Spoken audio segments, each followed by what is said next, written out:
السلام عليكم فيديوغا waxaa kugu wadaagaa website aad ku samaysan karto design waliba aad u baahan tahay adigoo isticmaalayo mobilkaaga iyo computerkaaga midka doontaba adigoo isticmaalayo waxaa ku samaysan kartaa design waliba aad u baahan tahay adigoo aan isticmaalin wax software ah.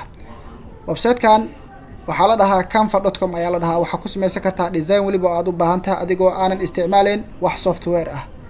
designada waxaa lagu samayn jiray software ayaa lagu samayn jiray sida softwareka photoshopka ayaa lagu samayn jiray.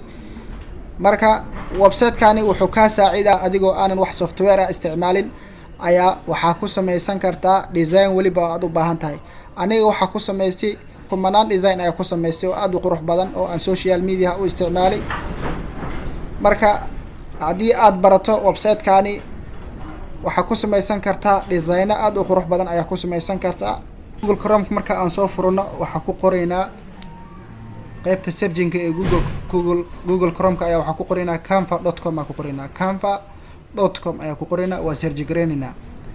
kadib markii aan search gareyno linkiga noogu soo horeeyo oo noo soo baxo oo free design tool ayaa ku dhufanayna linkkaas ku dhufanayna video social media presentations canva video waxa ku dhufanayna insha Allah.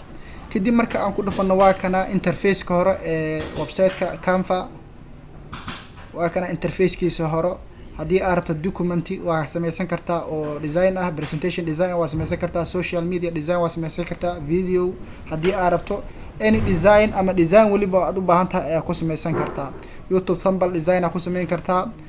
hadda waa ka aniga waxaa ku sameeyay designadaas ku sameeyay hoos oo recent designs-kaas ana samaystay oo YouTube thumbnail waa midkan hadda kii ugu dambeeyay aan samaysto oo video aan soo saarta ayuu ahay. insha Allah waan ku dhufaynaa oo aan sameeyo ahay ama design-kii ugu dambeeyay oo aan sameeyo ahay. marka design-kan waxaa la dhahaa YouTube thumbnail design la dhahaa.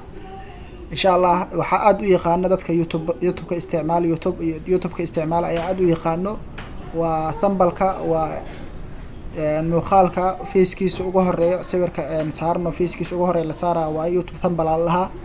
marka last design oo aan ku sameeyo website-kan design badan aan ku sameeyaa maalinkii oo social media aan u isticmaalo.